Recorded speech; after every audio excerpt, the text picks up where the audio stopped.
வணக்கம், வணக்கம், வணக்கம்.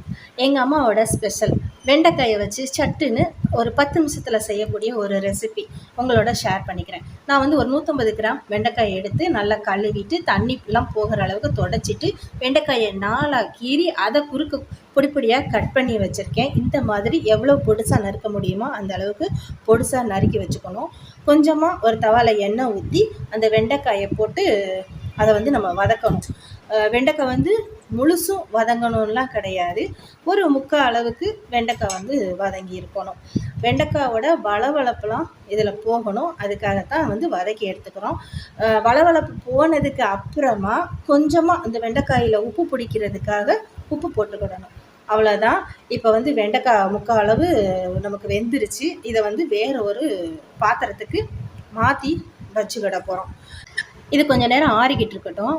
அதே கடாயில் கொஞ்சமாக நான் நல்லெண்ணெய் சேர்த்துருக்கேன். எண்ணெய் காஞ்சதும் கொஞ்சமாக கடுகு, அதுக்கப்புறம் பொடியாக கட் பண்ண பூண்டு, பொடியாக நறுக்கின கருவேப்பிலை அதையும் போட்டாச்சு. ஃப்ரெஷ்ஷாக வறுத்து அரைச்ச ஜீரகத்தூள் சேர்த்துக்கலாம்.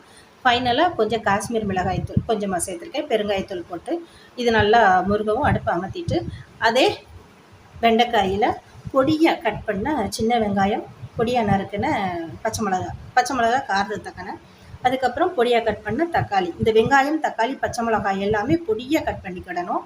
அதுக்கப்புறமா புளிக்கரைசல் வந்து பார்த்திங்கன்னா நல்லா ஒரு டீஸ்பூன் போல் இருக்கும் நிறையா. அந்த அளவுக்கு இதில் வந்து சேர்த்துக்கிறேன். தேவைக்கு உப்பு போட்டுக்கலாம். இப்போ அது வந்து கைட்டை லைட்டாக மிக்ஸ் பண்ணி விடணும். அழுத்தி பிசையக்கூடாது. பிசைஞ்சால் அந்த வெண்டைக்காயோட வளவளப்புலாம் வெளியே வந்துடும். விழுவிழுன்னு ஒரு மாதிரி ஆயிரும். இதெல்லாம் மிக்ஸ் பண்ணுறதுக்காக லைட்டாக பிசைஞ்சு விட்டுக்கிடணும்.